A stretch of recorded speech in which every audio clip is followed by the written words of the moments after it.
JNU में छात्र संघ चुनाव को लेकर सरगर्मी तेज हो गई है। मेरे साथ बापसा के तरफ से जो प्रेसिडेंट के लिए कैंडिडेट हैं राहुल, वो हैं।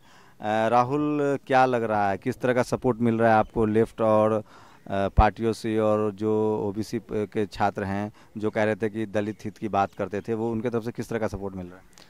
देखिए, जिस तरीके से बप्सा इस कैंपस में एक ऑपरेस यूनिटी का जो स्लोगन लेके आगे बढ़ रहा है, उस ऑपरेस यूनिटी के स्लोगन के साथ इस कैंपस का जो स्टूडेंट्स है जो एक ऑपरेस बैकग्राउंड से आते हैं, खास करके दलित, आदिवासी, इवन ओबीसीज, नॉर्थ ईस्ट के स्टूडेंट्स और कश्मीर के जो स्टूडेंट्स हैं जो एक ऑपरेस बैकग्राउंड से आते हैं, उन सभी को बप्सा उनके पास जब जा रही है तो उनका जो जो रिस्पांस है वो काफ़ी अच्छा रिस्पांस है। और मैं आपको एक बात बताना चाहता हूँ कि जब से मैं इस कैंपेन करने में हमारी पूरी टीम लगी है, तो मैं रोज़ उन उन बहुत सारे ऐसे लोगों से मिलता हूँ जो कहते हैं कि राहुल भाई, हो सकता है कि आपके पास बहुत सारा पैसा ना हो बाकी पार्टी की तरह, आयसा, एसएफआई और एबीपी की तरह, कि आप बहुत सारे पर्चे ला पाए, लेकिन ये 50 रुपये आप रखिए। मेरी जेब में 50 रुपये डालते कहते कि आपका पर्चा मेरे रूम में आना चाहिए।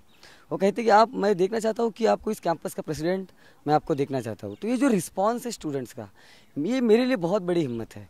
मेरे लिए ये हिम्मत नहीं है कि मुझे कि कितने लोग हमारे संगठन में है। हालांकि हमारे संगठन में कुछ लोग हैं, अच्छे खासे लोग हैं। वो तमाम लोग जो जो अम्बेडकर बाद की बात कर रहे हैं, जो कहते हैं कि दलित पर अत्याचार हो रहा है, और अगर अपर कास्ट के छात्र स्टूडेंट हैं, उन लोगों का किस तरह का रिस्पॉन्स है? देखिए, इस बार तो लेफ्ट और राइट दोनों का एक खुलासा हो चुका है। जैसे राइट जो बाबा साहब की बात करने लगा है, मेरे ख्याल से बिना पढ़ के बाबा साहब की बात करता है, अगर पढ़ेगा तो कहीं बात नहीं कर पाएगा। जहाँ तक कि लेफ्ट की बात है तो एसएफआई और आयसा, एसएफआई को बहुत सालों बाद ऐसा लग रहा है कि हम इस चुनाव में एक सीट ला पाएंगे। और आयसा का जो पूरा परफॉर्मेंस रहा हुआ है उसके खिलाफ यहाँ के स्टूडेंट का एक अपना रोष है। तो आयसा और एसएफआई दोनों मिला के, गठजोड़ मिला के, उनको लग रहा है कि अभी हम बहुत स्ट्रांग हो गए हैं। और जब उनको लगता है कि हम बहुत स्ट्रांग हो गए तो उनका असली ब्राह्मणिकल रूप सामने आता है। तो क्या लगता है कि जो जो लेफ्ट का जो गठजोड़ है वो पूर्ण रूप से अपर कास्ट गठजोड़ मानते हैं? ये मैं कहता हूँ कि ये अपर कास्ट गठजोड़ है।